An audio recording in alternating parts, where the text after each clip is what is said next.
Well, look at that last quarter final. Boys, England versus Fiji. England scraped through 30-24. And that buzzword came up again, unconscious biasness, with some strange referee calls. But, Rog, mate, I'm not sure if you caught much of that one. What did you make of that one? Oh, the Fiji game? Yeah, England-Fiji. Oh, I really enjoyed that game, mate. I was hoping so much. But the way that I could sort of summarize the game would be that Fiji at the beginning played, obviously with their unpredictability, their flair, but then at the same time they came across quite panicked. And then the commentators summarised it later on that towards the end there, when they needed to score points, they became too conservative, which is, unbecoming of the Fiji style. But it seemed like when they were throwing it around, sometimes they just needed to settle, and they were just trying too many things, trying to do the quick offload, the 50-50 passes. But had they just settled and played the patient game, they probably could have made inroads to score, in your more orthodox way, I guess. But then that's not Fiji. And it was just unfortunate that, England were able to, but like I mentioned before, a few calls that went against Fiji, the referee not quite seeing that, especially on Farrell, when he put his hand out, that, he should have at least been a penalty, but it wasn't even that. No, it was a penalty, but it should have been a yellow card if they were going to be consistent with Aaron Smith earlier on in the weekend getting a yellow card as well. So just those kinds of things that probably was to their detriment. But Fiji just seemed a little bit panicked and couldn't quite. And obviously England were equal to the task with the defence, but Fiji had some moments here when they came back with 20 odd minutes to go, and they were able to pull it back and score a couple of good, decent tries and keep plugging with the penalty kicks. There was some penalty kicks that Frank Lomani, I think it is, the halfback, he missed a couple of kicks, which could have been vital into getting a result against Fiji, against England, but could have made a difference. A couple of missed, but then England missed a couple as well. So, but it was a tight game. Would have loved to have seen Fiji go through. Excuse me. But it'll be interesting to see where they go to from here. How do they improve from this campaign?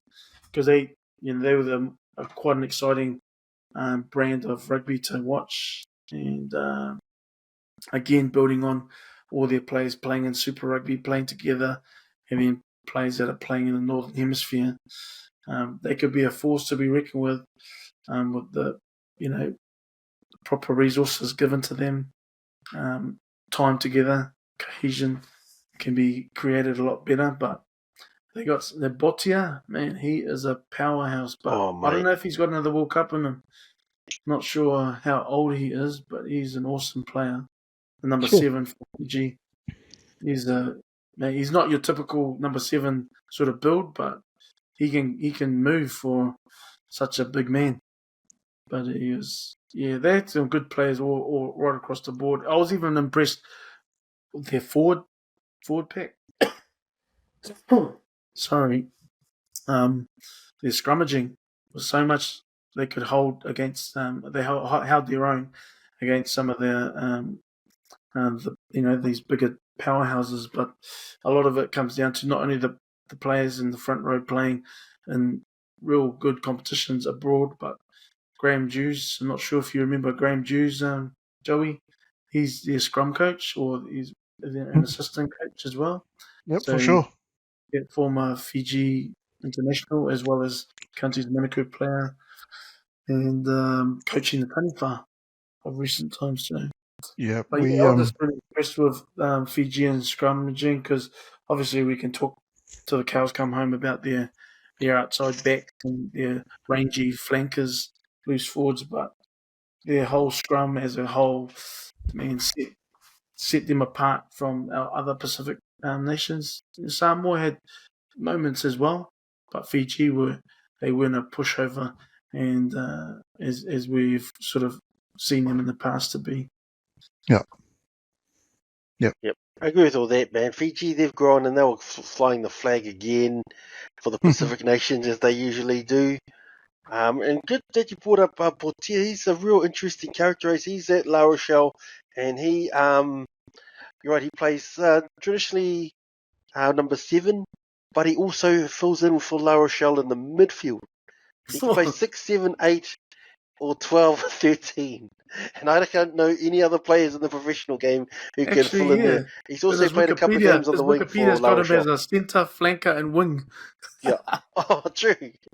Yeah, I was just going to mention that he's filled in a couple of games for La Rochelle on the wing as well. So that's unbelievable that someone could do that. But Fiji have really gone. Joy, mate, I'll get your thoughts on the game, but also what's next for them. Should we be looking to add them to the Rugby Championship as well on the back of their growth?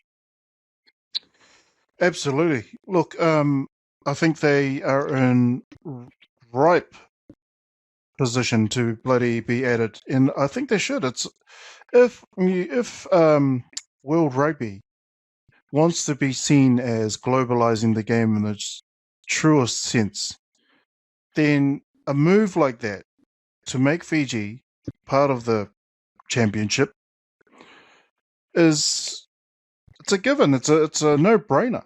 Like they deserve it, and they're in the top 10 consistently. And I think just speaking to one of your points there, Rog. Yeah, I've played alongside. I've had the pleasure of playing alongside Graham Juicy in the lower grades with Ponsonby before he went to Marist, and he was such a talented scrummager. He was such a talented footy player, and he was a bit of a loss for Ponsonby, but Ponsonby was spoiled with some good props back then, and unfortunately it forced the young Bucks' hand to go to Marist and get some starting games with the top side over there that he probably wouldn't have enjoyed at Ponsonby if had he stayed. And his scrummaging knowledge and experience has obviously paid dividends for Fiji's set piece. That Fijian scrum has really come into its own, and it has definitely competed at that level of Tier 1 against Tier 1 nations especially. And they've held their own for sure.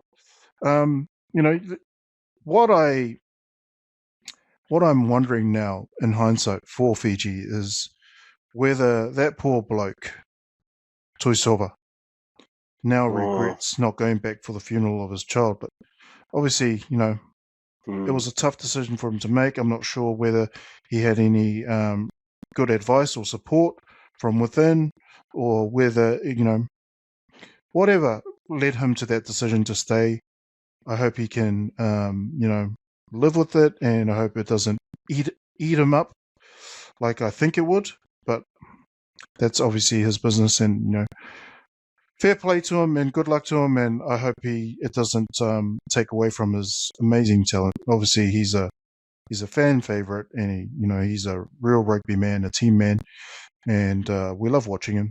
He's such a strong player, ball in hand. He's devastating, and he doesn't need that much space to score tries out wide.